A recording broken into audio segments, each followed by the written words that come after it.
রাজনৈতিক কার্যক্রম নিষিদ্ধ ঘোষিত সংগঠন আওয়ামী লীগের ডাকা ১৩ নভেম্বর লকডাউনকে কেন্দ্র করে সারাদিনব্যাপী রাজধানী ঢাকার পরিস্থিতি আমরা আপনাদেরকে দেখিয়েছিলাম।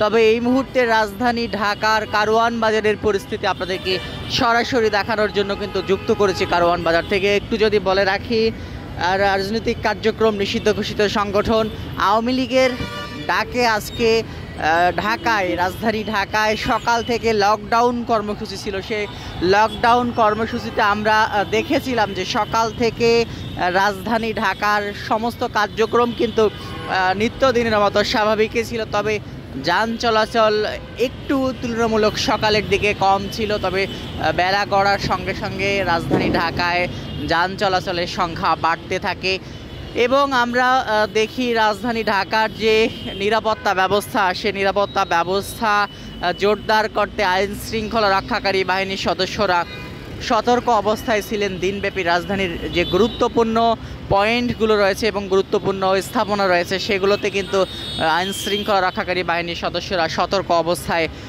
ছিলেন, তেমনটি দেখেছিলাম। তার পাশাপাশি সেনাবাহিনীর টহলও ছিল সারাদিনব্যাপী গুরুত্বপূর্ণ সড়কগুলোতে, তেমনটি আমরা দেখেছিলাম। এবং রাজধানী ঢাকা জুড়ে গতকাল থেকেই রাজধানী ঢাকা এবং রাজধানীর আশেপাশের জেলাগুলোতে 14 প্লাটুন বিজিবি মোতায়েন করা হয়েছে। শুধুমাত্র রাজধানী ঢাকায় 12 প্লাটুন বিজিবি মোতায়েন ছিল। এর পাশাপাশি র্যাবের সদস্যরাও কিন্তু টহল দিয়েছেন সারাদিনব্যাপী, তেমনটি কিন্তু আমরা দেখেছি। তবে রাজধানীর যে পরিস্থিতি আপনাদেরকে আমরা দেখিয়েছিলাম, রাজধানী জুড়ে তেমন কোনো নাশকতার ঘটনা ঘটেনি। লকডাউনকে কেন্দ্র করে তেমন কোনো নাশকতার ঘটনা ঘটেনি। তবে আমরা যেটি দেখিয়েছিলাম, রাজধানীর ধানমন্ডি 32 এবং আওয়ামী লীগের কেন্দ্রীয় কার্যালয় গুলিস্তানে আওয়ামী লীগের কিছু নেতাকর্মী এসে মিছিল বের করার চেষ্টা করেন।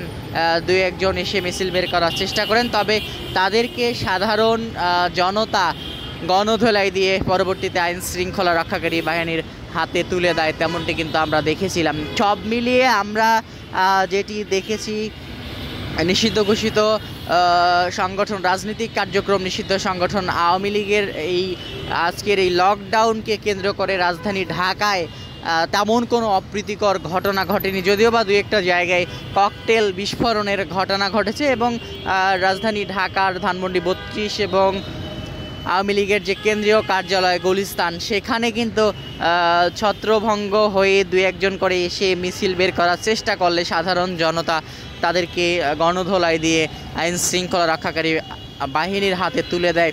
আরেকটি বিষয় আপনাদেরকে যদি জানাই, সকাল থেকে রাজনৈতিক দলগুলো, বিশেষ করে জামায়াত এবং বিএনপির এবং বিভিন্ন রাজনৈতিক সংগঠনের নেতাকর্মীরা, তারা কিন্তু রাজধানীর বিভিন্ন পয়েন্টে অবস্থান নিয়ে লকডাউনের বিরুদ্ধে অবস্থান করেছেন, মিছিল করেছেন দিনব্যাপী, সেটিও কিন্তু আমরা দেখেছিলাম।